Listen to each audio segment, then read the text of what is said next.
जिसे चलना आता है उसे जीवन जीना आता है। अगर आप जीने की कला सीखना चाहते हैं तो चलना शुरू कर दीजिए, आप देखते रहेंगे और आपके जीवन में उन्नति आती जाएगी। और मेरे साथ हैं इंग्लैंड के मिस्टर जेफ, और पिछले 52 साल से राइडिंग कर रहे हैं और इंडिया राइड करके पहुंचे हैं, और मैं आपसे मिलवाने वाला हूं क्योंकि ये चलाते हैं Himalayan. Sir, welcome you on my channel power on wheel. Thank you very much. It's very nice to be here. Sir, when you started this journey? Oh, I left the UK in April 2014, so that's over 6 years ago. And I've been travelling ever since, with some visits back to the UK. Usually go back to the UK for 6 weeks or so every 12 or 18 months, just to visit my family and so on, catch up with my friends and everything else. And then I come back to wherever it is I've left my bike and carry on the journey. Okay, sir, I want to change the place. I want to be. You should be here, and I want to come here, because I don't want my people should miss you. They shouldn't miss you here, sir. So, how many countries you have covered, and how many kilometers you did? I've now visited 30 countries.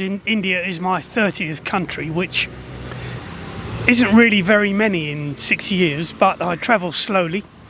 And I have now ridden about 160,000 kilometers on this journey. Okay, so sir, in India, you purchased this bike. Which region and how many bikes you were looking then after you decided to purchase this bike? Well, I didn't think about any other bike. When I brought my own bike to India, but the problem is there's a time limit as to how long you can keep your own vehicle in India, which is 6 months. So that isn't long enough to visit the whole of India. It was a very big country. So I decided I would send my other bike back to the UK and buy a local bike. And because I like to ride off-road as well as on-road, then Himalayan was the obvious and really the only choice as far as I'm concerned.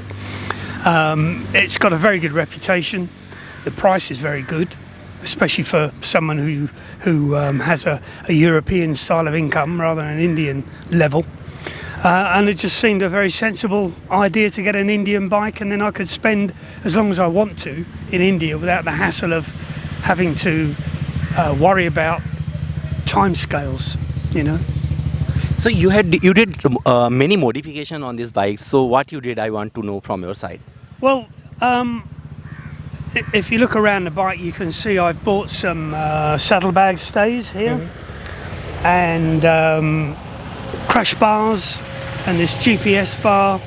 They're all from Zana, and I've brought some other small things, such as I've lifted up the front mud guard with those small risers just to give more clearance in the mud. Nice. I brought my own GPS, so I have a GPS holder here, holder for the telephone. I fitted the flashing lights made by, what are they called? I can't remember the name now. So LED bulbs in the indicators, and the dancing four-way flashes that are quite nice. And then from my own bike, I brought this luggage rack at the back here, and these mirrors, and I've also got heated handlebar grips, which might seem a strange thing to have in a warm country like India, but of course at 5,000 meters up in the Himalaya it gets a lot cooler. So I took these off my other bike and put them on, and I also bought these Invictus saddlebags, what you call them, front bags, which are designed for the Himalayan, and they're very good, very nice quality. I like them very much. What else did I put on? Wider footrests, and I think That's it. that's about it. I think, yeah, for accessories, yeah. So the bike cost me about 1.3 lakh with the insurance, and I've probably spent now in total perhaps 2 lakh altogether. Yeah, with the accessories. So sir, how many kilometers you have already have ridden this bike? Oh, only 2,000. Because I've been kind of a bit stuck in luck now.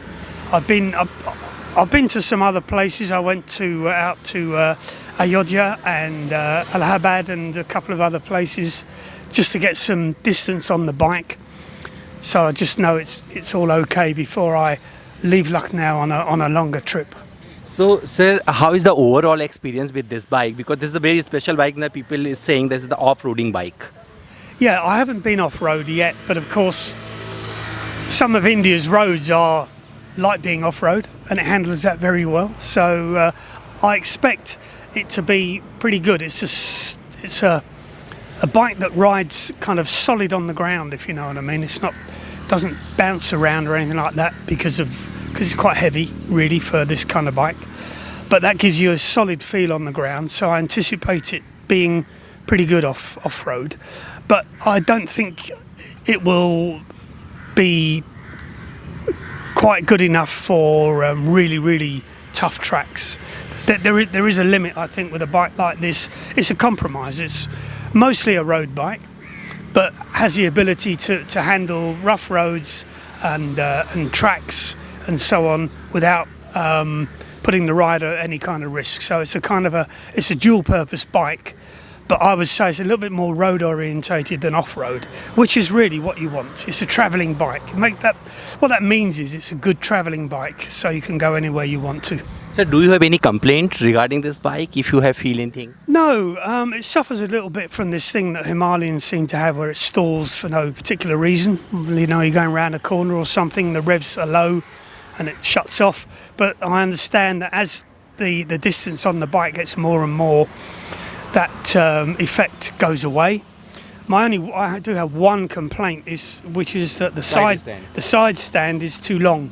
So the bike, when it's on the side stand, is too upright, which means it's very likely to fall over to the right. So you have to be very careful where you park the bike. And if you're doing something, you know, the other day I was doing something with a pannier on the right-hand side and it fell over. So in effect, I pulled it over, but it's because it sits up so straight rather than leant over like this. So that's my one complaint. It needs a shorter side stand so it leans over more. It's more secure. So are you happy with this tank size? Yeah, the tank is great because I've been getting around 30 kilometers to the litre. So when you times that by 15, it's giving you a range of 450 kilometers, which is excellent. And because I've been riding it quite gently, I've actually been getting, I think I measure the distance I get from every single tank. I do that all the time. And on one tank full, I got 34 kilometers to the litre, which is quite amazing. Quite impressive. Quite amazing. When you go faster, when you're riding more, you know, between 80, 90, say around 90 would be my cruising speed, then I think it would be just a little bit below 30, probably, which would give me 400 kilometers range, which is great. Sir, how many bikes you have ridden in your lifespan? You know, you were talking about few bikes, and how different this is from the others. Well, to answer the second question first, this is quite similar to other bikes I've had. I've had other in the UK we would call this a trail bike. So it's designed to go on the roads, but also trails and other tracks, if you like. And it's again a dual-purpose bike, more orientated towards the road, but you know, you wouldn't ride it in a motocross or an enduro race, but it's good for going off-road and wandering around the countryside. So I've had 4 or 5 of those kinds of bikes.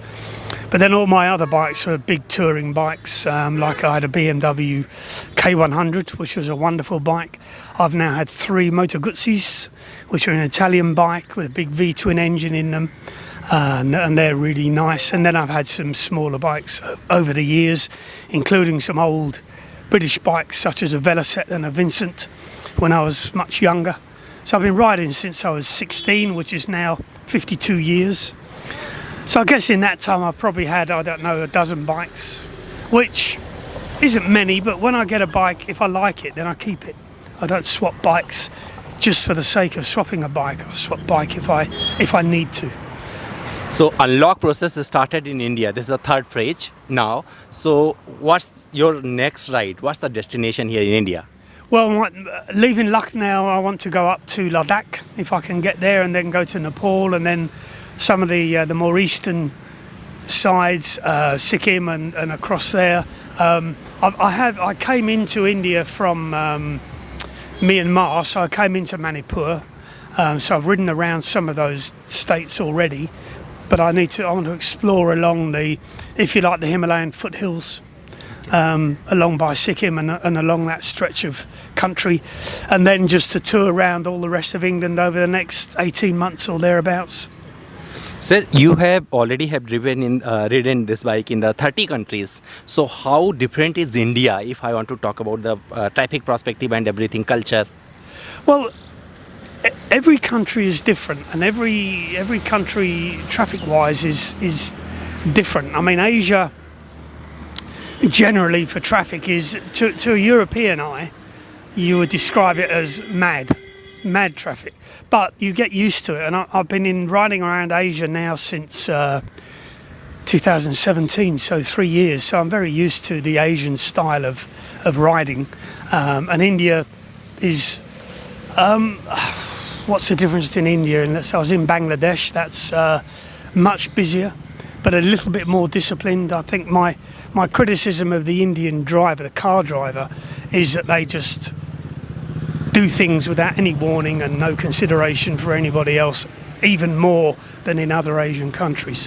And I think an Indian driver, if they went to Europe, they would be very surprised at how disciplined they have to be. And likewise, if a European like me came to India without having been anywhere else in Asia, like I have, they'll be very surprised at what the traffic is like.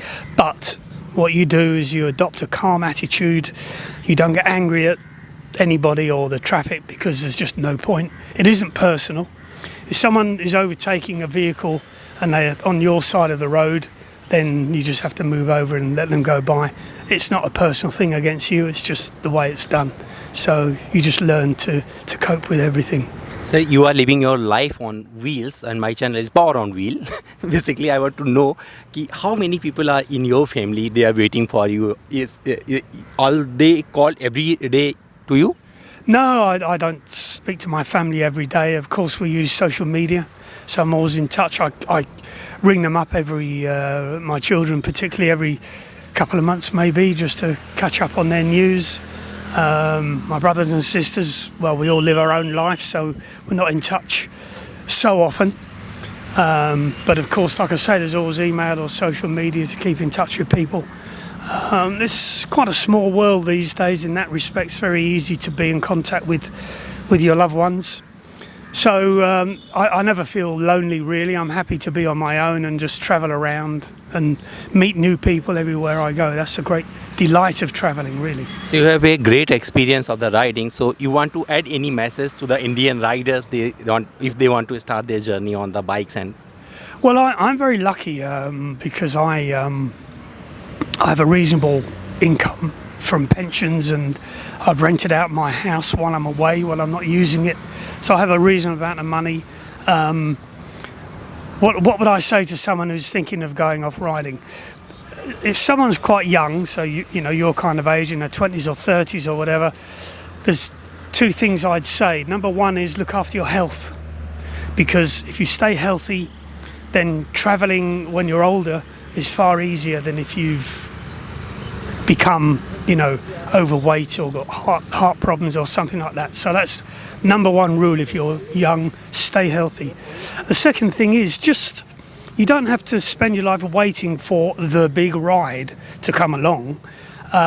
What you do is you just try and explore your own country as much as you can. India is a big country and many, many different kinds of places to visit. I mean, the difference between the deserts and the high mountains in the Himalayas is vast. It's like, I guess for Indians it could be like many Americans. They never feel the need to leave America because the country is so different from one end to the other. India is much the same. You don't have to travel the world. So I would say to anyone, if you have a bike, just pack a bag for the weekend and go somewhere you haven't been before. And then that is an adventure. It's only a short adventure, but if you keep doing that whenever you can, then you build up a nice series of experiences that you can talk about and relive with your friends and remember. And then maybe when you're older you can travel a longer distance if you can. Thank you, Jeff. Thank you talking to me. It was amazing talking to you. It's been a great pleasure. Thank you for your time. तो भाइयों, मुझे अंग्रेजी आती नहीं है, लेकिन अवसर को भुनाना मैं बहुत अच्छी तरह से जानता हूं। तो मुझे जेफ सर मिल गए और ये राइड कर रहे हैं। इनसे बढ़िया सिखाने वाला आपको कोई नहीं मिल सकता है। लोग बात करते हैं तब जब वो कुछ करते नहीं हैं। कम से कम ये राइड करके पूरा दुनिया कवर कर चुके हैं। तो अगर इनकी बात आप मानोगे ना, तो आप सुरक्षित राइड भी करोगे और इस दुनिया को अच्छे से एक्सप्लोर भी कर सकोगे। अगर आप मुझसे कुछ और जानना चाहते हो या जब से कुछ पूछना चाहते हो, मेरे इंस्टाग्राम पर आओ। मेरा इंस्टा हैंडल है amit.dwivedi। सवाल करो, जवाब पाओ।